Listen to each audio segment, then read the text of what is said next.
이 말씀 에스겔 12장입니다. 에스겔 12장 21절에서 마지막 28절까지입니다. 구약 1165쪽입니다.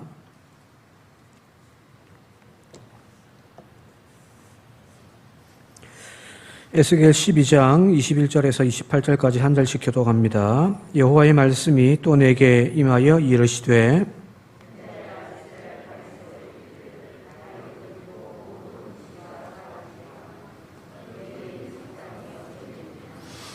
그러므로 너는 그들에게 이르기를 주 여호와께서 이같이 말씀하시기를 내가 이 속담을 그치게 하리니 사람이 다시는 이스라엘 가운데서 이 속담을 사용하지 못하리라 하셨다 하고 또 그들에게 이르기를 날과 모든 묵시의 응함이 가까우니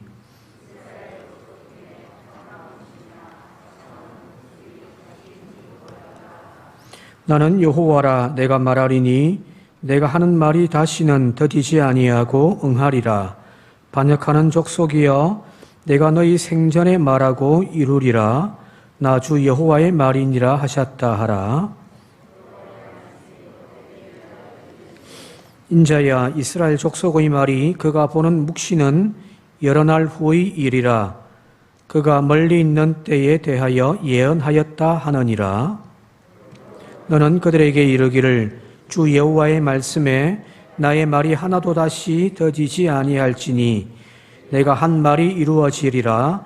나 주 여호와의 말이니라 하셨다 하라. 아멘.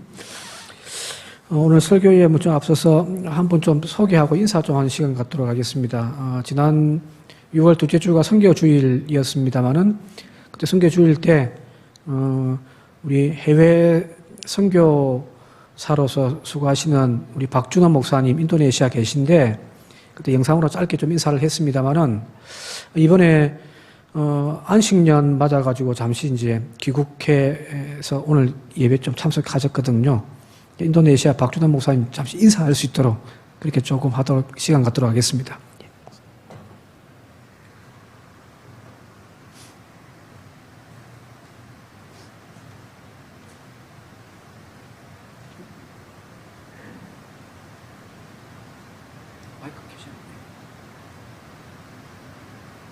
네, 안녕하십니까. 인도네시아에서 사역하고 있는 박준호 목사입니다. 엊그제 선교지에 나간 것 같은데 벌써 7년이라는 세월이 이렇게 흘렀습니다. 또 코로나로 인해서 국내도 굉장히 힘들고 어려웠지만 선교지도 많은 어려움 가운데 그 시간들을 보냈습니다. 제가 코로나 시작되어서 참 앞으로 선교지에서 어떻게 무슨 일을 하고 살아야 하나 걱정이 많았는데요. 오히려 코로나 시기에 우리 한국 기장 교회들에서 교회 건축 지원을 많이 해주셔서 여러 교회들을 건축하였고요. 또 어린이집도 건축하였고 또 특별히 그 기장 장학금을 통하여 현지 학생들을 지원하는 그 사역들을 귀하게 또 진행을 하였습니다. 우리 산정교회 여신도에서도 또 대학생 현재 학생 장학금을 지원해 주셔서 귀하게 지원하고 있습니다. 제가 현지 나가보니까 다른 여러 사역들도 중요하지만 차세대, 다음 세대 하나님의 일꾼을 키우는 그러한 사역이 가장 귀하고 중요한 사역이다라는 것을 이렇게 느꼈고 그래서 작년부터 이렇게 재작년부터 현지 학생들을 기장 장학금을 통하여 지원하는 그 사역들을 하고 있는데 많은 교회들에서 또 교우님들이 지원해 주셔서 현재 고등학생 14명의 학생과 또 대학생 목회자 자녀들 16명의 학생들을 귀하게 지원하고 있습니다. 또 코로나 시기에 특별히 진행했던 사역 중에 방역 마스크 지원과 진단 키트 지원 사역을 이렇게 진행을 했습니다. 특별히 코로나 처음 시작할 때에 인도네시아에 방역 마스크가 없어가지고 그 의사들이 일반 그 일회용 마스크를 사용하고 진찰하는 모습을 봤습니다. 그래서 2년 동안 인도네시아 그 의사들 중에 코로나 감염으로 인해서 사망한 의사 수가 무려 600명에 달할 정도로 심각했습니다. 또 많은 그 주민들이 사망을 했고요. 그래서 우리 여러 기장교회들 또 여신도연합회, 남신도연합회 지원을 요청해서 이 협력교단 소속 병원이 6개가 있는데 이 방역 마스크들을 6차례에 걸쳐서 500장씩, 1000장씩 이렇게 지원을 하였고요. 또 남신도연합회 선교후원에서 지원해 주셔서 진단키트 역시 지원을 해서 이 코로나 방역에 도움을 줄 수 있는 그러한 사역들도 이렇게 진행을 했습니다. 예, 지금까지 귀하게 기도해 주시고 후원해 주시고 함께 해 주셨는데 앞으로도 이 선교지에 하나님 나라가 귀하게 확장되어 갈 수 있도록 계속해서 기도 부탁드리겠습니다. 예, 감사합니다.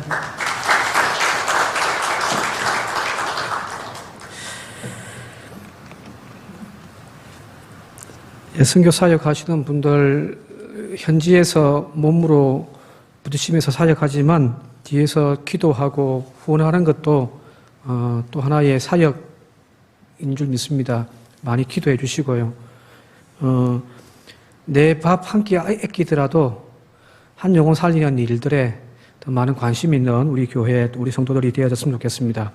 다행인 건 우리 목사님 그 코로나 와중에서도 가정에 코로나 안 걸렸다고 하니까 참 하나님 은혜인 것 같습니다. 더 건강하시도록 계속해서 기도해 주시기를 부탁을 드리겠습니다. 오늘 성경 말씀으로 좀 들어가도록 할게요. 여러분들 양치기 소년 잘 아시죠? 그죠? 양치기 소년과 늑대 이야기. 양을 치던 한 목동이 매일매일 심심합니다. 양만 바라보고 있으니 심심해 미치겠습니다.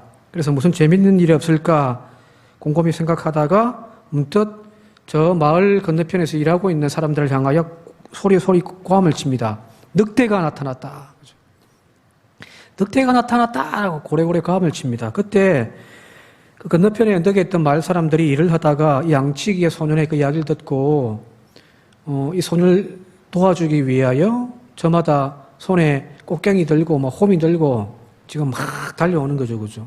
근데 달려와서 보니까 늑대는커녕 이 소년이 그냥 끌끌끌 웃고 있단 말이에요.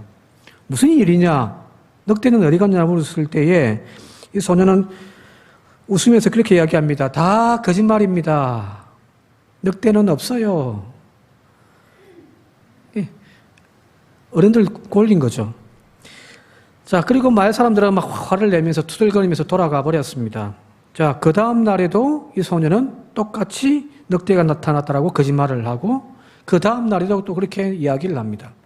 그때마다 사람들은 혹시나 해서 또 달려와서 소년을 도와주려고 하지만 여전히 헛걸음질이죠. 왜? 거짓말을 했거든요. 자, 이 양치기 소년이 이제 어느 날 양을 치고 있는데 진짜 늑대가 나타났습니다. 그죠? 자신이 키우고 있는 양들을 지금 막 겁탈을 하고 밀고 간단 말이에요. 이 소년은 겁에 질려서 크게 소리쳐서 늑대가 나타났다고 외칩니다. 그런데 마을 사람들은 한 명도 오지를 않죠. 그죠? 우리 너무 잘 아는 이야기잖아요. 반복된 거짓말이 더 이상 그 말을 믿으려고도 하지 않고 귀를 기울려고도 하지 않는 거죠. 그죠? 그렇게 만들어버린 거죠. 오늘날 우리의 신앙도 마찬가지인 거예요. 오늘날 우리의 신앙도 마찬가지입니다. 자, 만약에 여러분들에게 내가 지금 뭔가 음탕한 생각을 하고 있고 또 혹은 내가 또 악한 죄를 짓고 있다라고 할 때에 그 죄에 대한 값은 분명히 하나님의 심판이고 하나님의 저주죠. 벌이죠. 그죠? 신명기에 나와 있는 그 하나님의 말씀대로 한다면은 죄의 값은 하나님의 심판이고 사망이란 말이에요. 자, 내가 죄를 지었을 때 그 즉각적으로 하나님이 우리에게 심판을 내리시고 벌을 내리신다면 아마도 여기 있는 사람들 중에 죄 짓는 사람은 아무도 없을 거예요. 그죠?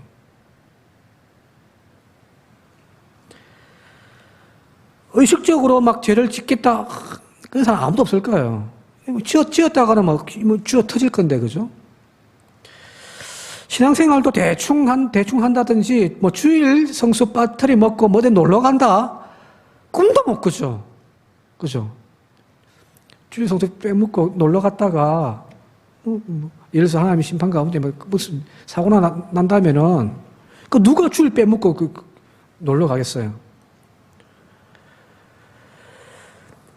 아마 교인 스스로가 알아서 신앙생활 잘할 거예요. 알아서 교회 생활 열심히 할 거예요, 그죠? 그죠? 아닙니까?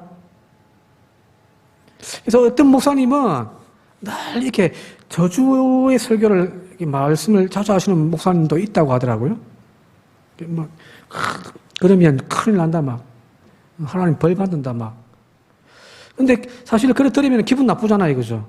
그죠? 근데 그런 말들이 오히려 다 걸려가지고 주일 빠질래도 막 고민스러워서 못 빠지는 교인들이 많다고 하더라고요. 앞에 처음에 이야기할 때 만약에라고 이야기했지만 진짜 하나님이 그러신다면 정말 우리는 신앙생활 열심히 할 거예요. 조금만 잘못하면 막 때리고 하니까. 그죠? 조금만 게을렀다가는 막 하나님 뭐 궁뎅이나 팍 차버리실 건데 세상에 누가 그렇게 하겠어요, 그죠? 억지로라도 열심히 할 거 아니에요. 정말 그런 목회 한번 해보고 싶습니다. 목사가 아무 말도 안 해도 교인들이 알아서 자, 그러려면 문제는 하나님이 적극적으로, 그죠? 죄 짓는 적시만 탁 때리시고 벌 내리신다면 아마 가능할 것 같습니다만은, 그러나 우리의 현실을 되돌아볼 때에 우리가 범죄했다고 해서 하나님이 적극적으로 진노하여 우리의 일상에서 어려움을 당하게 하시는 그런 하나님은 아니시잖아요. 그죠? 마음으로는 항상 죄에 대한 죄책감을 느끼고 있지만 우리가 쉽게 그 잘못되어진 신앙생활을 고치지 못하는 이유, 이 여기가 제 자리인 줄 알면서도 거기에서 벗어나지 못하는 이유는, 그래서 그 죄를 항상 반복하는 이유는 하나님이 벌을 내리지 않기 때문입니다. 적극적으로 하나님이 반응하시지 않기 때문이에요. 자, 그러다가 오늘날 우리의 심령이 점점점 굳어져 가고 있습니다. 결국 죄를 범해도 아무런 죄책감을 느끼지 못하는 거예요. 주일 한번 빠졌다고, 와우! 뭐 큰일 날 것처럼 우리는 하지 않잖아요, 그죠? 하나님의 헌금에 손을 댔는데도 죄책감을 느끼지 못한 채 그냥 빼내는 그런 일들도 있더란 말이에요. 점점 우리의 심령이 굳어져 가고 죄책감을 점점 느끼지 못하는 상태에서 마지막에는 우리의 믿음이 파손해 버리는 거예요. 그런데 여러분들, 하나님은 살아계십니다. 그 아멘을 좀 우리 크게 한번 해봤으면 좋겠습니다. 하나님은 살아계십니다. 예. 내가 죄 짓고 있어도, 내가 뭔가 지금 엉망진창으로 지금 살고 있어도 하나님의 벌이 없네? 처음에는 주일날 빠질 때예요. 얼마나 무섭습니까, 그죠? 와, 주일날 빠지면 될까 안 될까 막. 뭐 한번 그래도 용기 내가 빠져봤는데 아무 일이 없어요. 2번 빠져봤는데 또 아무 문제가 없어요. 점점 이제 3번, 4번 계속 늘어난단 말이에요. 당연한 것처럼, 그죠? 그렇다고 해서 하나님이 눈 감고 계시고 하나님이 기머거리 계시기 때문이 아니에요. 단지 하나님이 지금 침묵하고 있을 뿐이죠. 하나님의 용서와 인내, 그것 때문이지 하나님이 죄에 대해서 무감각하거나 무조건 덮어주고 하나님이 못 보시는 분이 아니시라는 거예요. 그래서 여러분들 이게 무서운 겁니다. 저희 집에도 보면은 한번 팡 터질 때가 있습니다. 예, 해라, 말로 해라 하다가 그 말하는 것을 안 들을 때에 마지막에는 꽉 소리 올라가잖아요. 그죠? 우리 집만 그렇습니까? 여러분들 집은 안 그렇습니까? 다 그럴걸요? 예, 하나님이 지금 그러시는 거예요. 즉각적인 그 응답이 없으니까 사람들의 심령이 점점 굳어져 버리는 거예요. 그래서 여러분 어떻게 생각하세요? 하나님이 내가 잘못하면 탁 때리셔서 막 정신 차리게 하시는 게 나아요? 아니면 참고 또 인내하시는 게 나아요? 그죠? 아마 즉각 때리시면은 못 살 거예요. 근데 하나님이 좀 인내하시고 그래도 좀 지켜보시고 침묵하시고 하시니까 우리가 살고 있는 거지. 자, 그런 하나님의 은혜와 사랑 앞에서 우리는 왜 이렇게 엉망진창이 되어버리느냐 말이에요. 오늘 성경 본문 말씀의 내용이 바로 그런 내용을 가지고 있습니다. 오늘 여기 본문 말씀에 중요한 구절 하나가 있는데 세 번역으로 같이 한번 읽어보도록 할게요. 세 번역입니다. 22절 같이 읽겠습니다. 시작. 사람아, 이스라엘 땅에서 너희가 말하기를 세월이 이만큼 흐르는 동안 환상으로 본 것이고 그대로 이루어진 것이 있더냐 하는 속담이 어찌된 일이냐. 지금 이스라엘 백성들 가운데 속담이 지금 속담이란 말은 무슨 말이에요? 그 교훈이죠, 그죠? 속담도 하나의 지혜로운 교훈이란 말이에요. 잠언서에도 속담들이 많이 나와 있어요. 자, 그것은 일반적으로 사람들이 공통적으로 생각하고 있는 하나의 그 어떤 사고 방식인 거죠. 지금 이스라엘 땅에 사람들이 이야기합니다. 세월이 이만큼이나 흘렀는데도 환상으로 본 것이고 그대로 이루어지는 것들이 있더냐 라고 하는 속담이 지금 이스라엘 가운데 있다는 거예요. 하나님의 환상을 보았다라고 하는 예언자들의 예언에 대하여서 이제는 무시해버린 겁니다. 무시를 해요. 에이, 또 환상 봤다고 에스겔이 지금 막 이야기를 하는데 에이, 환상 봤다고 하는 말치고는 응답되어진 적 한 번도 없더라 하고 그냥 무시해버리는 거예요. 그것이 평강에 대한 예언이든 저주와 심판에 대한 예언이든 예언자들의 예언이 이제 제대로 실행되지도 않는다라고 이 고정관념이 박혀버린 거예요. 저 말은 그냥 말뿐이다. 이제는 누군가가 등장해서 하나님 말씀이라고 하나님이 나에게 주신 환상이라고 예언의 말씀을 전하여도 누구 하나 콧방귀 끼면서 고지곧대로 들으려고 하는 사람들이 없다는 이야기입니다. 앞서 이야기했듯이 양치기 소년과 똑같이 돼버린 거죠. 저놈의 자석 저거 또 거짓말 안 해. 이리 돼버린 거예요. 왜 이렇게 돼버렸을까요? 왜 하나님의 예언이 하나님의 환상이 사람들에게 주어졌음에도 불구하고 왜 그것이 이루어지지 않느냐 말이에요. 안 이루어지니까 사람들이 지금 그렇게 얼토당토하는 생각을 하고 있단 말이에요. 그죠? 그죠? 막 딱 했으면 딱딱딱딱 응답되어지고 뭔가 하나님이 탁 나타내 보여야 사람들이 무서워하지. 신앙생활 똑바로 하세요. 그러다 큰일 납니다. 그 목사가 한마디 했는데 아무 일도 없으면은 신앙생활 똑바로 합니까? 그죠? 한번 탁 문제 걸리면요. 아, 그때 목사님이 말이 맞다. 그래 되잖아요. 그죠? 뭔가 이루어지지 않았다는 이야기예요. 왜 하나님은 아무런 응답을 이루지 못했냐 말이에요. 하나님 책임인가요? 여기까지 읽으면 분명히 하나님 책임 같아요. 하나님이 예언을 하라고 해놓고서 환상을 주놓고서 그러면 그 환상에 대하여서 이루어지고 응답이 되어져야지. 하나님이 왜 안 하셔가지고 사람들의 마음으로 하여금 이렇게 굳어지게 만들어버렸는가 하는 거예요. 그런데 말씀을 좀 더 들어가게 되어지면은 하나님 문제가 아니에요. 자, 우리가 오늘 12장 읽었는데 13장 넘어가면은 13장에는 하나님의 말씀이라고 예언하는 거짓 선지자들에 대한 이야기와 책망이 쭉 나와 있습니다.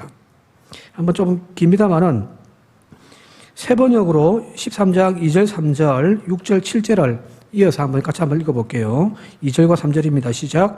사람아, 너는 예언한다고 하는 이스라엘의 예언자들을 규탄하여 예언하여라. 자기들의 마음대로 예언하는 사람들에게 나 주가 하는 말을 들으라고 하여라.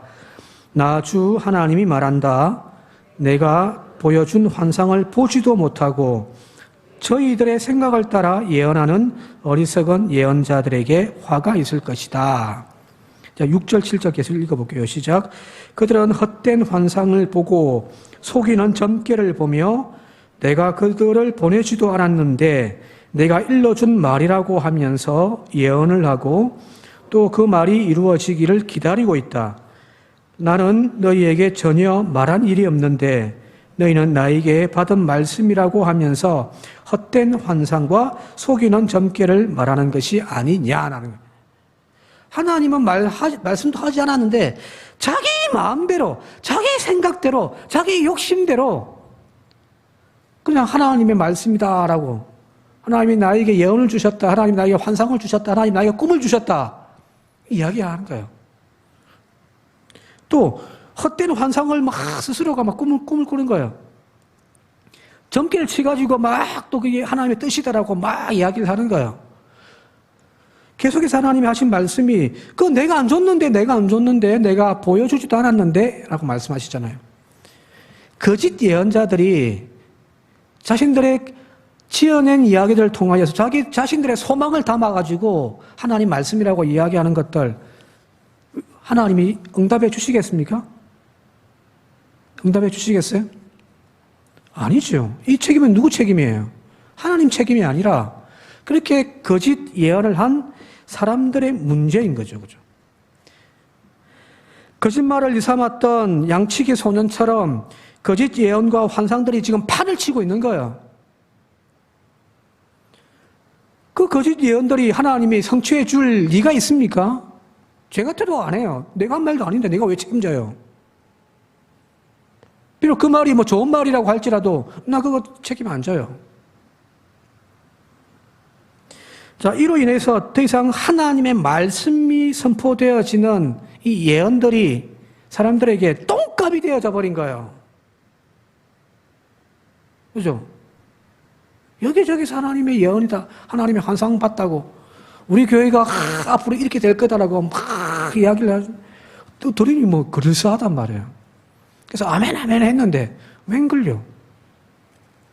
이루어지지 않죠. 이루어지지 않는 일들이 반복되어지다 보니까 이제 사람들의 마음속에 하나님의 말씀이 이렇게 시간이 지났는데도 응답되지 않는데 하나님 예언 필요 없다 이제 이렇게 되어버린 거예요. 쉬운 예를 들어서 제가 목회자가 그런 분들이 가끔 있더라고요. 저는 그런 걸 잘 못하는데 권사님 기도해 보니까 권사님 이번에 이런 사업 하셔. 그러면 돈 없는 사람한테는 안 하겠죠, 그죠? 돈 있는 사람한테 찾아가가지고 기도해 보니까 하나님의 뜻이 권사님 이런 사업 하시면 돼. 하나님 축복해 줄 거야. 그래서 또 그 목사님 이야기하니까 아멘하고 또 그 돈 어떻게 해가지고 또 사업을 다 차려놨는데 웬걸요? 안 되지. 안 돼요. 손해보고 사업 접었어요. 근데 또 와가지고 또 그 이야기를 해요. 그러니까 또 목사님이 하신 말씀이니까 또 하나님의 뜻이라고 하고 하나님이 보여주신 계시가 있다고 하니까 또 아멘하고 또 그 사업을 또 돈 들여서 했는데 또 손해보고 또 사업을 접었단 말이에요. 이게 몇 번 반복되어 보세요. 제 같으면 그 목사가 그냥 멱살 잡아가지고 경사시에 쳐넘겨 버리지. 사기꾼이라고 그죠. 그죠? 아닌 모양이네요. 아직 우리 교회인들은 순수합니다. 그래서 제가 사기를 못 치겠습니다. 지금 현재 이스라엘 가운데 지금 나오고 있는 이 속담의 본질이 바로 이런 거예요. 사람들이 더 이상 하나님의 예언하면 또 거짓말한다. 또 헛소리하고 있다. 이렇게 길을 막아버린단 말이에요. 양치기 소년에 반복되어지는 거짓말로 마을 사람들의 마음이 닫아져 버리고 굳어져 버리고 더 이상 들으려고 하지 않는단 말이에요. 자, 여기에서 문제가 생기는 거예요. 여기에서 문제가 생기는 거예요. 진짜 위기가 왔을 때, 진짜 늑대가 나타났을 때, 늑대가 나타났다는 소리를 고래고래 감질러서 경고하여도 아무도 안 와요. 이게 큰 위기예요.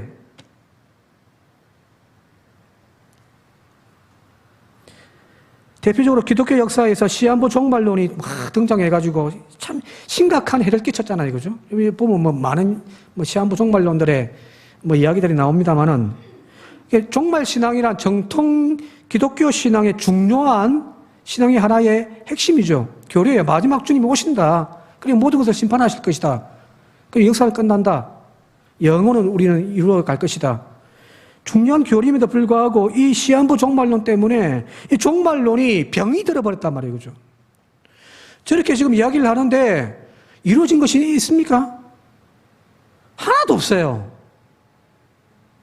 수없이 많은 종말론자들의 날짜를 정해가지고 이때 주님 오신다. 역사의 종말이다. 깨어있어라 막 이야기를 하지만 그 모든 이야기들이 다 거짓말인 거죠. 그죠?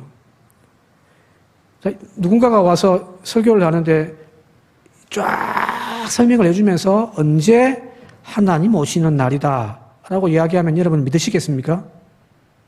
믿으시겠어요? 안 믿죠, 그죠? 왜? 한 목사한테 배웠으니까요. 그렇게 이야기하면 무조건 틀린 거죠, 그죠? 그죠? 자, 그런데 이런 잘못되어진 시한부 종말론의 거짓 예언들이 차고 넘치면서 어느 순간 우리에게 어떤 생각이 드냐면은, 이 종말론 이야기하면 기부터 닫아버리죠. 저것도 쓸데없는 소리 한다.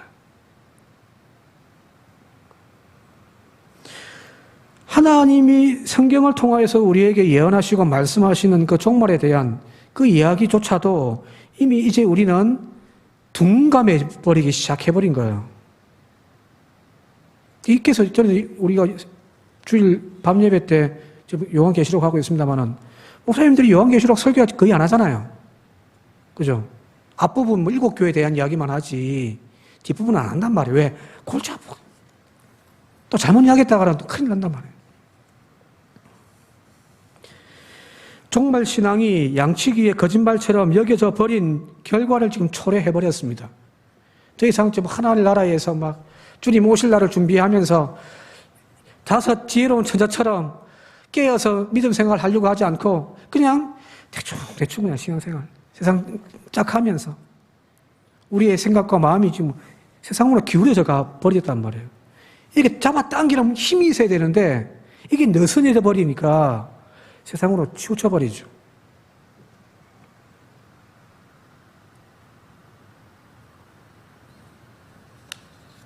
자, 예언자들의 예언만이 아니에요. 하나님의 말씀은 설교자의 강단을 통하여서 혹은 예언자의 예언을 통하여서 선포되어지기도 하지만 오늘날 하나님의 말씀에 가장 큰 힘을 발휘하는 것은 뭐냐면 설교자의 말이 아니라 성도의 삶이에요. 여러분들도 세상 속에 나가서 하나님의 복음을 전가하잖아요. 하나님은 사랑이시다. 그죠? 이야기하잖아요. 주 예수를 믿으라. 그리하면 너와 너의 집이 구원을 받으리라. 이야기하시죠. 거기 끄떡 하시는 분은 4분 계셨습니다. 하셔야 돼요. 하셔야 돼요. 그죠? 그게 우리에게 주어진 하나님의 사명이니까. 자, 그걸 우리가 예언이라고 합시다. 성경에서 우리에게 들려준 하나님 말씀이란 말이에요. 그 말씀을 우리는 세상 속에 나가서 전거를 한단 말이에요. 근데 문제는요, 사람들이 내 말에 귀를 기울여 주던가요? 하나님은 정말 사랑이라고 믿던가요? 받아들이던가요? 주 예수를 믿으면 구원받고 가정에 축복받는다라고 하는 이야기를 마음은 열고 받아주던가요? 안 받아주죠. 왜요? 말씀이 삶으로 드러나야 되는데 보이는 게 없어요. 그죠? 하나님 사랑이다 해놓고서 권사님들이 모여가지고 식당에 앉아가 밥 먹는데 옆에 앉아 듣다 보면은 막 교인욕은 그리 막 나쁘끄러울 정도로 하나님은 사랑이라고 조금 전에 입으로 통해서 선포해놓고서 자기들이 하는 그 모양새들은 전혀 사랑이 없는 이야기를 하고 앉아있으니 사람들이 우리의 말에 귀를 기울여줄까요? 안 기울여져요. 한국 교회 지금 왜 전도가 안 돼요? 전도요?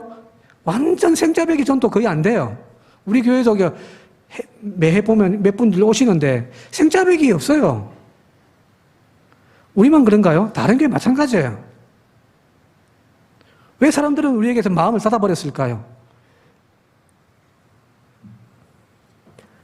말은 있는데 그게 따른 실제적인 삶의 행실이 그리고 그 응답이 열매가 없으니까 문제인 거죠. 그죠?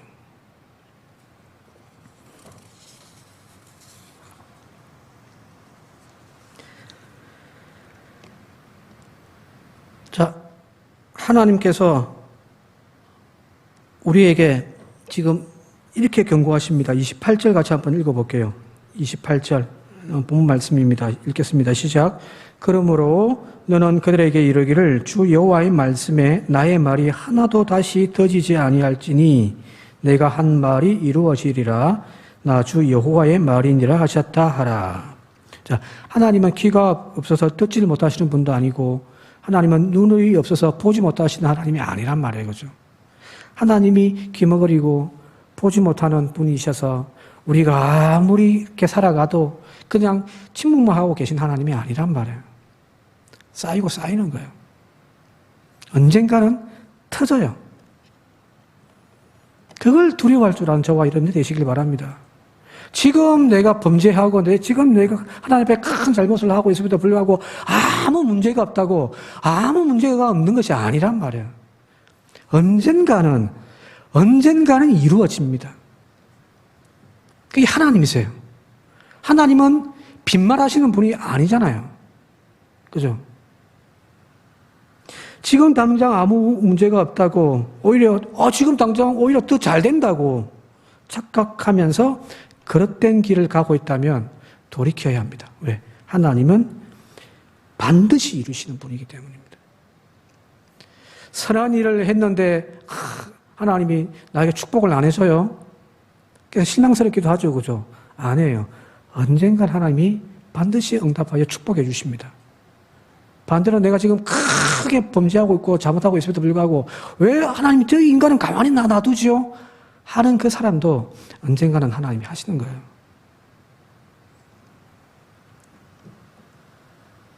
하나님께서 침묵하고 지켜만 보고 계신 분이 아니심을 우리가 알아야 됩니다. 되돌아보면은 끊임없이 하나님이 경고하시는 것을 우리는 그냥 무감각하게 넘어가 버린 거예요. 그러다가 마지막에는 큰 사고 나는 거죠. 그죠? 오늘 이런 영적으로 좀 민감한, 영적으로 깨어있는 저와 여러분들이 되시길 바랍니다. 자동차 살 때에 보통 좋은 차는 엔진이 빵빵한 200마력, 300마력, 멍멍하면서 밟는 대로 쭉쭉 속도 잘 나가는 그런 차가 좋은 차가 아니에요. 진짜 좋은 차는요. 위급 상황에 밟았을 때 제대로 서는 차가 좋은 차인 거죠. 그죠? 그 좋은 차의 성능의 기준은 엔진뿐만 아니라 브레이크에도 있단 말이에요. 우리가 달려가고 앞으로 향해 나아가는 것도 중요하지만 멈추올 때 잘 멈출 줄 아는 저와 여러분들이 되시길 바랍니다. 이제 말씀 정리하며 마치도록 할게요. 치료보다 예방이 최우선이라는 말이 있습니다. 의사들 다 이야기를 해요. 나중에 병 들어가지고 그걸 치료하는 것보다 더 우선인 것은, 더 중요한 것은 미리 병 안 들게 예방하는 거잖아요. 그죠? 그래야 몸도 덜 고생하고 돈도 덜 아끼는 거죠.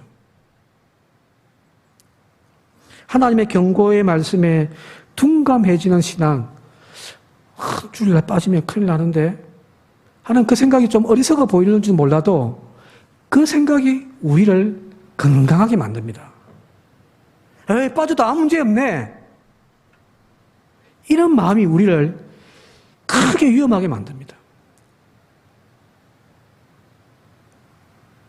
왜? 하나님 반드시 더디지 아니하고 반드시 이루시는 분이시기 때문이거든요. 그죠? 지난 시간에 살폈던 대로 하나님께서 우리 속에 새 영을 부어주셔서, 성령을 부어주셔서 우리의 심령이 탁탁하게 굳어져 감이 아니라 부드러워지는 심령으로 경작되어져 가는 그런 저와 여러분들 되시기를 시간 주님의 이름으로 축원드립니다.